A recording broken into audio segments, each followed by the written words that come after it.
The whole universe is the divine reality.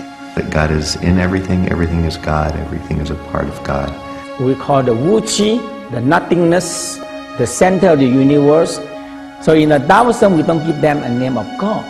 Tell them that God is not out there. God is beyond even our idea of the beyond.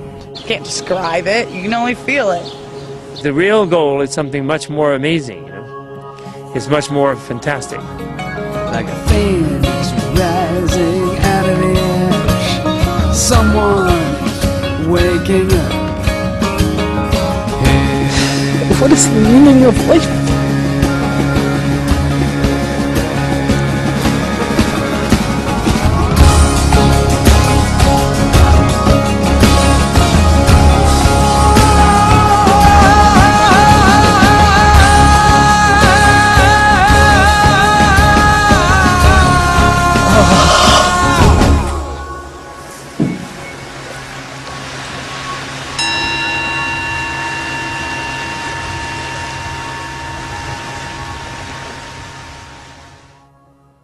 And so, about 3 years ago, we set out on this odyssey with nothing but a DV camera, 20 questions, and a mantra.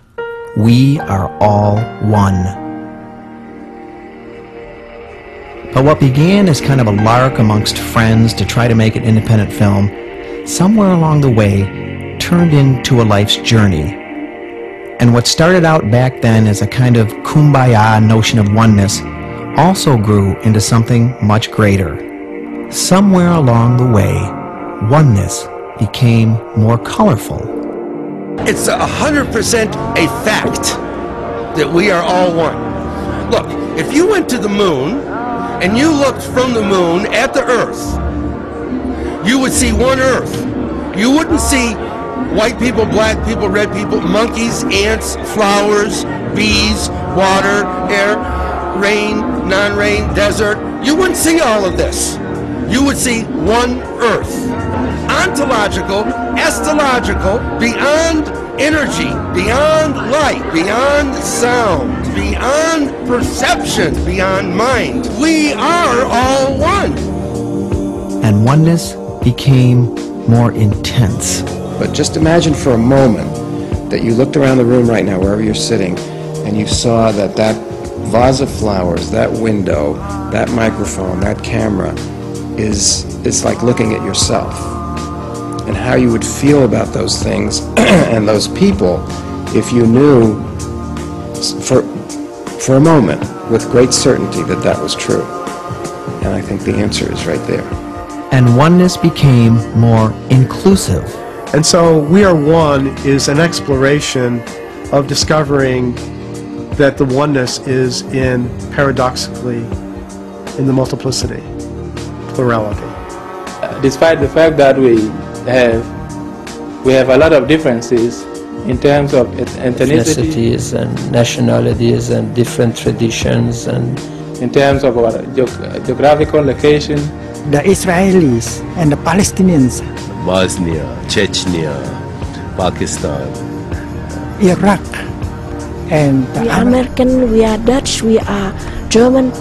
Jews and the Palestinians, the Christians and Muslim, Arabs. Buddhist, a Hindu, a Jew, a Muslim, an animist, an atheist.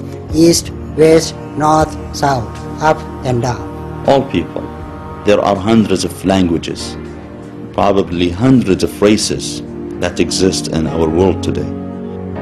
The fact remains that we are all one. We are all one. We are one. نحن كلنا موحدون. And oneness became more internal. Ask yourself, who am I? What do I want? And if you go really deep into this, who am I? Very deep into this, you'll realize you're not your body, you're not the mind, you're not even your personality. You're the infinite being. And oneness became richer and more beautiful than we could have ever imagined. We are all unique. Each one of us different. And it's so wonderful that we're different.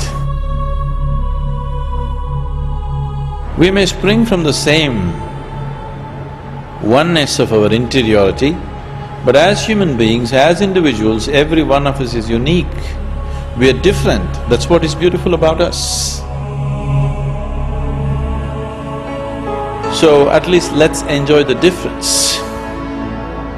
If you learn to enjoy the difference, if you see that every human being is a unique human being, only once, in the whole eternity, only once this kind of human being happens.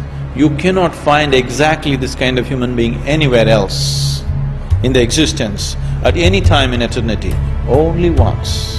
That is true with yourself, with your friend, with your enemy, with your loved ones and the ones you hate, all of them are absolutely unique.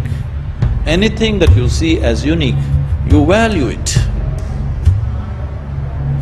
Anything that you value, you will have no problems with it. And oneness will happen out of that. If you begin to enjoy the uniqueness of life, oneness will happen out of that. On the last day of the last interview, after the final question had been asked, we were sitting in a remote monastery with Father Thomas Keating. Now, he's probably the most revered figure in the Christian contemplative movement today. And we were talking with him about the journey of this movie, and on the final minute of almost 100 hours of tape, he summarizes the journey this way. The beginning of the spiritual journey is the realization, not just the information, but a real interior conviction that there is a higher power, or God, or, to make it as easy as possible for everybody, that there is an other, capital O. Second step, to try to become the other, still a capital O. And finally, the realization that there is no other. You and the other are one. Always have been, always will be. You just think that you aren't. To give you a chance to answer them. So right now, for our remaining few minutes, get online, because here's the question, and I want to know your answer to this. What is the meaning of life? What is the meaning of life? How do you answer that question without going to find some guru sitting on top of a mountain with a white beard and sitting in a yoga position? You know what I'm talking about.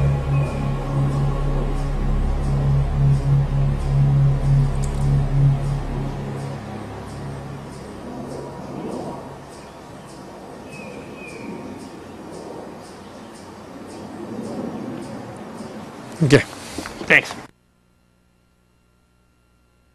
It is our work, the work of you who are making this film, the work of the people who are watching the film, to bring this next level of evolution into being.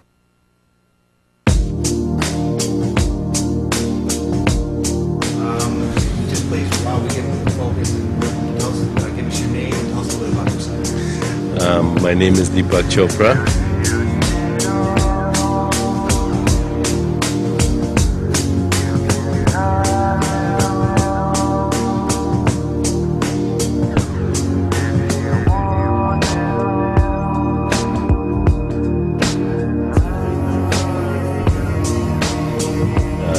Still deciding what I'll do when I grow up.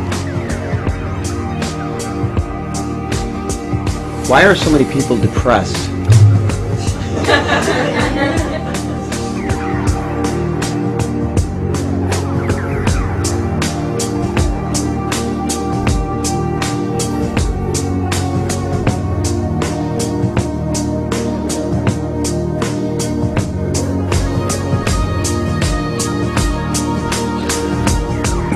Because the game isn't as much fun as they thought it was going to be.